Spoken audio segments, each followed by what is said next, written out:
আসসালামু আলাইকুম। কেমন আছেন সবাই? আশা করি যার যার জায়গা থেকে ভালো আছেন। আমি আছি আমাদের এই শান্ত সবুজে ঘেরা গ্রামের মাঝেই। ভোরের হাওয়া, পাখির ডাক আর মাটির গন্ধ, এই সব কিছু নিয়েই শুরু করছি আজকের আরেকটি গ্রামীণ ব্লগ। গ্রামের জীবন সহজ কিন্তু খুব আপন। প্রতিদিনের ছোট ছোট কাজ, হাসি, কষ্ট আর পরিশ্রম নিয়েই আমাদের দিন কাটে। সেই বাস্তব জীবনটাই আজ আবার তুলে ধরবো আপনাদের সামনে। তো চলুন আর কথা না বাড়িয়ে শুরু করা যাক আজকের দিনের গল্প। খুব ভোরে উঠে নাস্তা বানানো দিয়ে আজকের দিন শুরু। এক এক করে রুটিগুলো ভেজে নিয়েছিলাম, গ্যাসের চুলাতেই ভেজেছি। রুটিগুলো সুন্দর করে ফুলে উঠছিল আর দেখতে সত্যিই ভালো লাগছিল। এভাবেই সব রুটি ভেজে নিয়েছি। চারদিকে প্রচণ্ড শীত, কাজে হাত দিতেই ইচ্ছে করে না, তবুও কাজ তো করতেই হবে, উপায় নেই। এরপর আবার মাটির চুলায় রান্না বসালাম। প্রতিদিন মাছ রান্না হলেও আজ খুব সাধারণ রান্নাই করেছি। ডাল, ভাত, ভর্তা আর কপি কুচি, সাথে চালের গুঁড়োর মিশ্রণে একটু বড়া টাইপের ভাজাও করেছিলাম। আর জলপাই আচার আবারও বানাচ্ছি। আগের আচারটা সবাই খুব পছন্দ করেছে। আল্লাহর রহমতে আমাদের গাছে প্রচুর জলপাই আছে।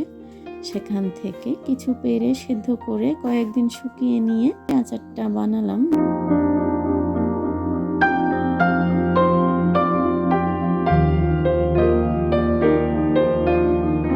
রান্না শেষ করে শুরু হলো ধানের কাজ। আমরা ফ্যান দিয়ে ধান উড়াচ্ছি।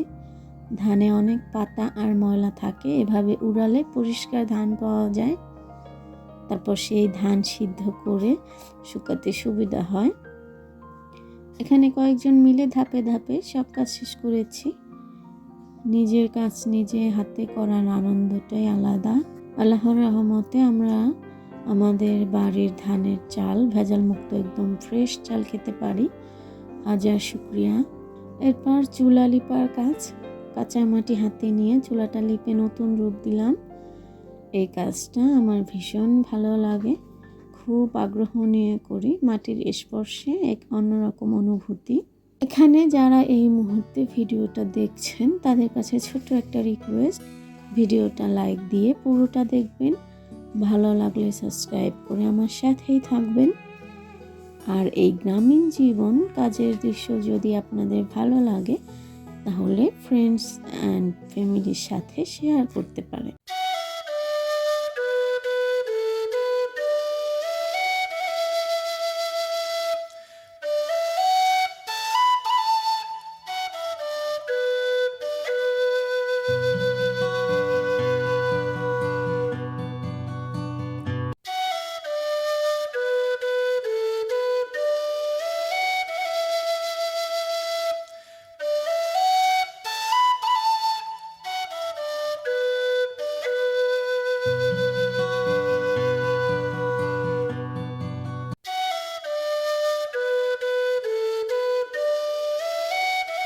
গ্রাম ছাড়া এমন দৃশ্য কোথাও পাওয়া যায় না।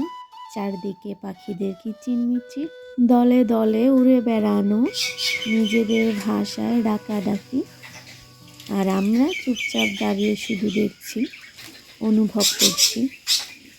কবি রবীন্দ্রনাথ ঠাকুর বলেছেন, দিন শেষে পাখিরা ফেরে নিরে, মনটাও তখন ঘরে ফিরতে চায়।